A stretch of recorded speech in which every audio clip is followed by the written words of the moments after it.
Well, good evening, all my little lions and lionesses. Bursty here with you tonight, and, well, we're going to talk some thoughts again. Last thoughts video was about Star Wars movies.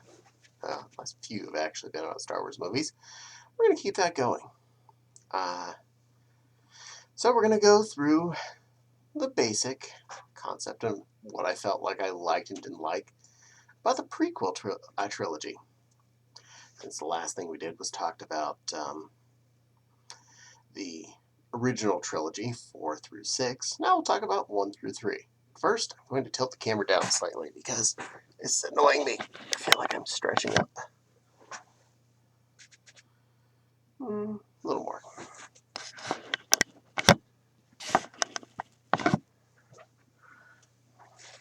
There we go. Hate to not be in frame. So, the prequel trilogy. This I almost waited,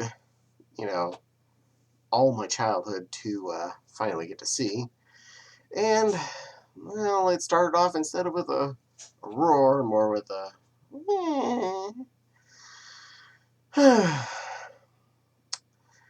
we start off with rather dull movie. I'm going to try and not do what I did with the last one, go through every point of all movies.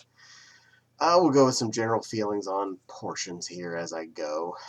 We start with a kind of okay first interaction using Jedis and kind of play off like we're gonna have a negotiation. Nope, we're just gonna try to kill him. And the first battle scene on the starship was okay. I mean, you had Jedis with lightsabers versus robots who couldn't do anything, and it's like no consequences here. No consequence and no chance. You set a bunch of chickens against a jet engine, effectively. Jet engine's going to win. Chickens are going to come out the other end as confetti. Sorry for anyone that liked chickens that much. So it started off on kind of a... Then we crash land. We run into Jar Jar for some reason out in the middle of the jungle and save his life. I don't understand what he was doing out there by himself. I know he's like kind of expelled at the moment or something, but specifically being a water-dwelling species normally, what's he doing? Just chilling in the forest by himself. Then the whole thing with the Gungan city really did not care. Just felt like we wanted diplomatics up there in space. Here we're forced to have diplomatics after we had action, and now it's just like, oh, okay, this is dull. Then the really, really low point scene of going through that planet core in the submarine ship. It's like,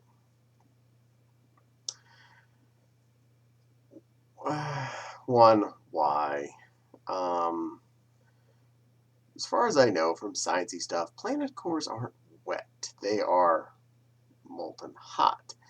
Also, the closer you get to the center of a planet, the higher the gravity quotient. So basically, you're going to have been crushed if this planet is capable of holding together. Then we go and rescue the queen and some of her aides and stuff and get away in a spaceship. Why was the queen so unguarded if she was like the main prisoner? Why weren't the ships locked down? Why did this work? This trade federation should not have been able to capture this planet. They were inept. Alright, now we have a damaged ship. We're forced to go to a nearby system, which apparently happens to be Tatooine. Cool. No reason other than they really want to tie this in. Oh, sorry about that. And, That's where we get Anakin to apparently start from. So we have a young child who is way younger than any scripts ever said Anakin should have been at this time, because he should have been a great pilot when he was found. He seems young. He seems like an 11-year-old kid.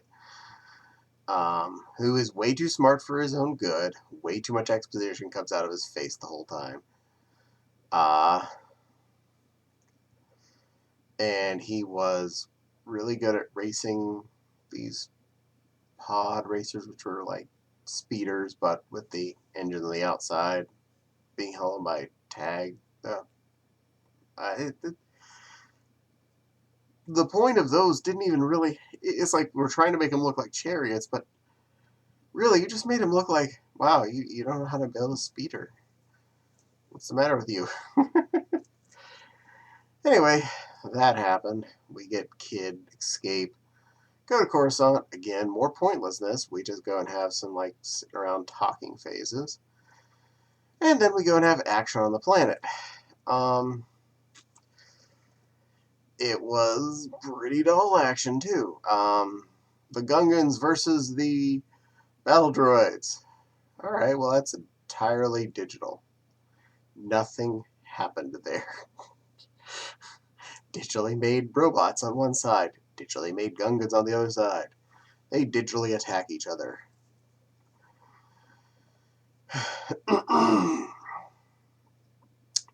Didn't care. Best parts probably were the other ends, where we had the Jedi and the few of the Royal Guard or whatever they were from Naboo attacking the palace. That was actually okay. The space battle seemed, again, how did you let yourself be this vulnerable? The fact that Anakin accidentally flies all the way through the interior of the ship, which was open, to be able to launch 2 torpedoes into the engine core, which was exposed, and blew up the ship from space. That is highly improbable.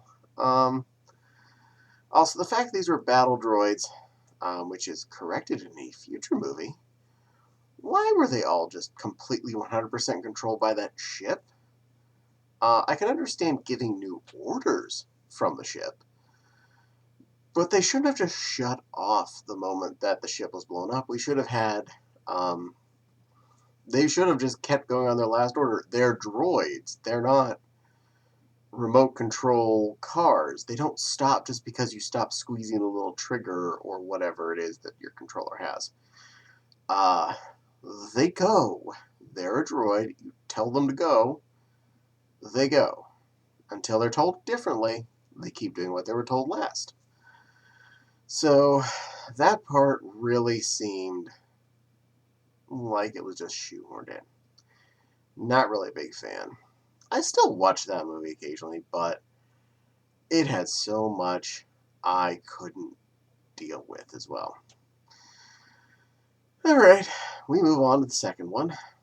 This was a lot better than a lot of people, I think, give it credit for. We start off with an attack on the now Senator Amidala's ship. Pretty cool. She survives, but her body double dies. Sad. And it was a pretty nice looking shiny silver ship. The Naboo people know how to make shiny ships, apparently. So, yeah. Her shiny ship gets blown up, but her and her head of the guards survive. Yay. They go into hiding. We have a few more attempts on her life, but Jango Fett's there. Some chases through Coruscant. Those were okay. They were fun enough, but they weren't great. It seemed like something you'd have on Star Wars the TV show, not Star Wars the movie. Funny how The Mandalorian seems to outclass Episode 2. But a lot of flying and chasing there. The bar scene, the diner scene with Obi-Wan.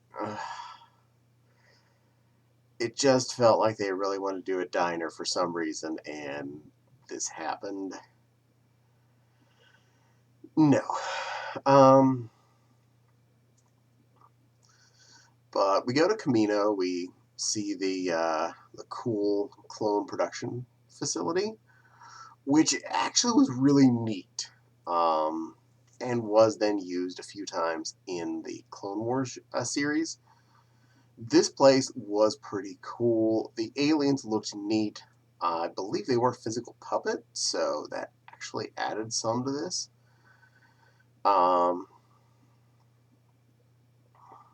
And we have a little fight between Django and Obi-Wan, so that's not bad. A little combat there, and quality combat to say the least. So I'm not opposed to that part.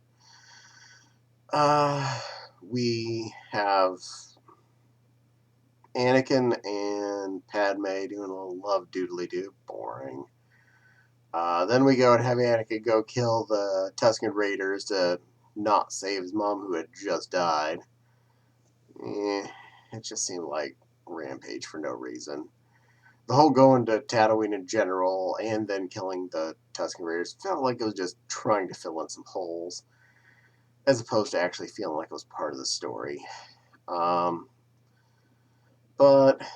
then we have a message from Obi-Wan because he went to whatever the bug planet was, got himself captured. Anakin and Princess Lady Padme head on over there because Padme says, I'm going to go save him. And he's like, well, I got to protect you. And he's like, well, then you'll have to ride with me. And then she's like, okay. Couldn't you have, sent anyone else? You're the thing that they're trying to capture and kill, and you're going to the place where they are, and you have one inept Jedi going as your only protector. Shouldn't you have thought of anyone else being with you? Your royalty-ish senator. Shouldn't you have some soldiers that could be with you too? Anything? Anything? No.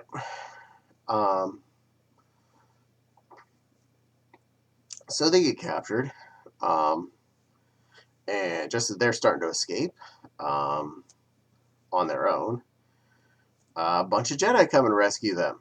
But then they're overwhelmed. But then Yoda comes down saying, hey, I saw this clone army and I expected it and I bring it with me. Like, okay. They land tons of clones to save the slightly dwindled Jedi army that got its butt kicked on day one of the Clone Wars already to be saved by the clones. We finished this one off with some battle between Obi-Wan and Anakin and Dooku, followed by just Anakin and Dooku. Anakin loses one of his arms. Then Yoda comes in, kicks some serious butt. Dooku threatens their lives. Dookie escapes.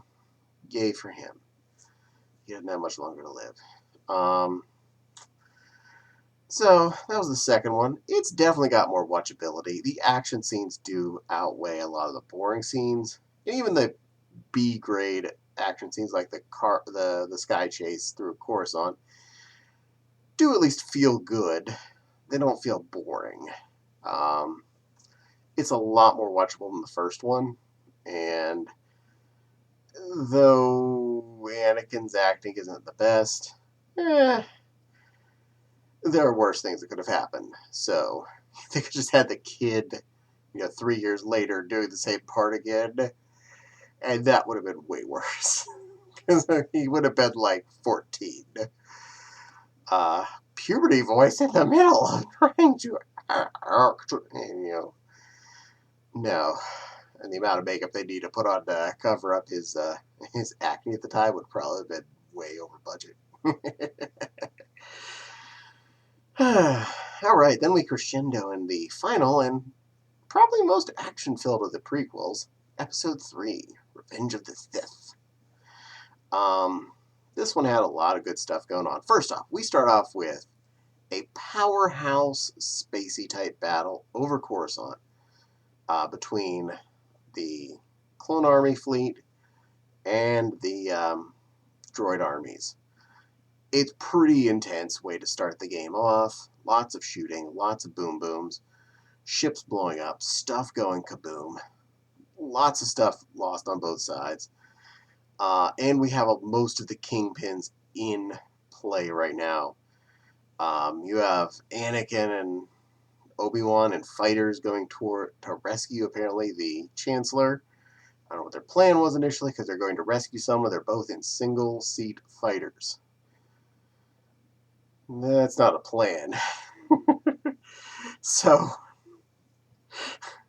good thing their plan didn't work out so well, because, okay, we're in space. Hang on the top here, Palpy. We're going to fly down the land. That would have worked out perfectly. And then we would have solved two problems, because, if they were dumb enough to do that, he would have been dead. The series would be over right there. Anyway. They get to face Dooku again. He dies.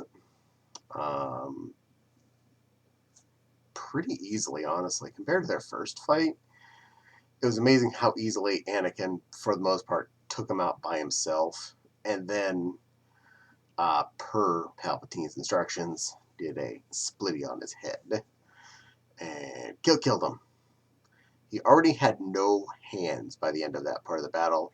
Anakin had sliced them off.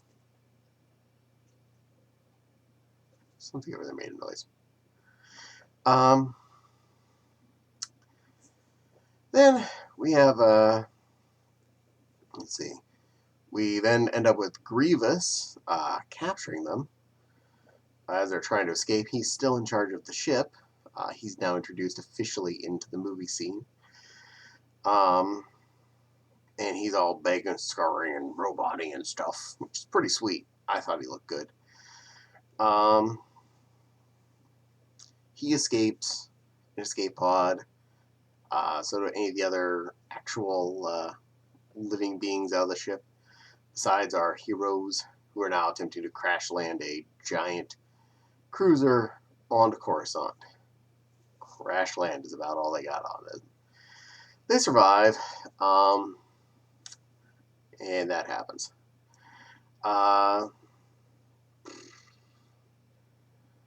Then we do some talky stuff, followed by Yoda goes to chill with the Wookiees, help them be safe. Obi-Wan goes to help take out General Grievous.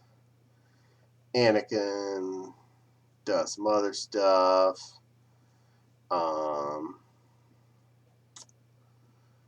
And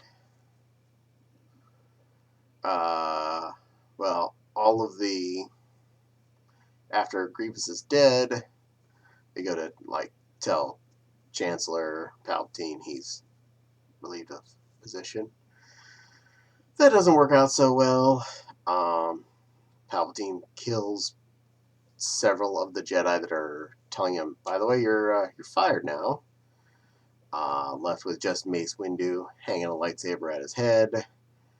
Anakin says, "Don't kill him. That's sad. I don't want him to be all dead." And Mace is like, "Dude, he just killed several of us when we asked him to surrender." And Anakin goes stupid, cuts off a Mace Windu's hands. This is the second person he's cut both hands off of in one strike in a single movie. And throws him out the building. Well, Palpatine throws him out of the building. He's apparently dead. Assumed dead anyway. They never show a body past that. And then we have Anakin's told to go kill all of the Jedi children in the Jedi Temple. all the clone troopers are ordered to kill their Jedi generals, and pretty much all the Jedi are dead. There's a handful that survive through this and get brought up later in other shows, but for the most part, we pretty much massacre the Jedi. Anakin specifically gets to go and kill all of the small children. Aw, we got him a bonus free job. Uh, he goes to kill the remaining now commanders of the Confederate Army people on Mustafar, the planet of lava, which, assuming there is some purpose for this place, I'm assuming they're mining or getting materials. But hey, that's life. Made for a pretty cool battle scene. He kills all those high important Fetty guys. Obi-Wan makes it back to Cruiser with Bail Organa and Yoda. We got a quick quest to Coruscant, figure out what all has happened, suss out life. Then we go to Yoda goes to try and take out the Emperor. Really cool fight. He loses, unfortunately. Obi-Wan goes to take out Anakin. More or less succeeds, but doesn't go for the kill. This is definitely a failure on his part. One, you left your best friend to literally slowly bake to death, as opposed to giving him a quick death. That's a low blow, dude. You would have been better off killing him than letting him burn to death slowly. Everything clears out at the end, more or less, gets you right where you need to be for episode 4. Padme ends up dying in childbirth. Children are split up. One to Bail Organa. One goes back to the Lars Moisture Farm where his mom had been married to Mr. Lars, and he's effectively adopted nephew or something. Anyway, he gets raised there after that. And that's the prequel trilogy, all in a nutshell. Third movie, definitely the most rewatchable out of all of them, mostly because pretty good action. The first space battle, really good. The battle on the monk foresty cavey planet with Grievous was actually pretty good. The battle on Kashyyyk with the Wookiees, really fun. So you actually got to see Wookiees having a blast and being good in combat. And the final battles were actually pretty good. Depressing, but you knew what was going to happen. Still, pretty good lightsaber combat from both of the two main final battles there. So, yeah, overall, if you're going to be a complete Star Wars fan, you're going to have watched all of those through. So, it's hard to just skip them and say, oh, no, that's bad. It's not like Jar Jar Binks is a flat tire through the whole thing. He is not necessary. Glad they really downplayed him after the first movie. And they gave him the curse of being the one to give emergency power to the Chancellor in the third movie, which basically means he is the one that destroyed the Republic because he officially told everyone to give the power to him. Dumb. But yeah, as a Star Wars fan, I still enjoyed all three of them, but to a much lesser extent than some of the other stuff, especially the first one. I still stand by Empire Strikes Back is my absolute favorite out of all the Star Wars movies. But the third one wasn't bad. The second one was okay. The first one was pretty dull, and yeah, most of the prequel trilogy involved. The scenes, the sets were all green screen. No one was ever anywhere. Then again, the entire Gungan battle of the episode 1 was literally green screen. I mean, there was no characters whatsoever actually on screen for that stuff. In fact, it looked like the battle was happening on the Windows XP desktop. Okay, I don't quote me on that, but it looks like they lifted the Windows XP desktop and added bad guys to it. So yeah, not really a great movie. But when you've waited as many years as we had for more Star Wars, we still ate it up when it came out. But yeah, that's all that. Before I forget, please don't forget to like, comment, subscribe, hit the little dingly bell for it'll let you know when I post new videos. And Patreon link will be in the description box below.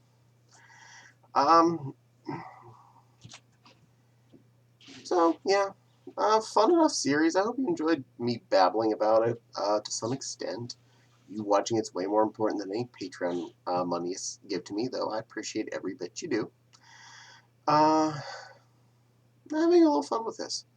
So yeah, we'll continue on and do the other ones here shortly. For now, definitely want to thank you again for spending some time with me and all my feathery, bursty goodness tonight. And I hope I tickled your fancy a little bit and entertained you a bit. And I'll see you all on another video. For now, keep fluffing my little kits, and I'll Bursty at you later.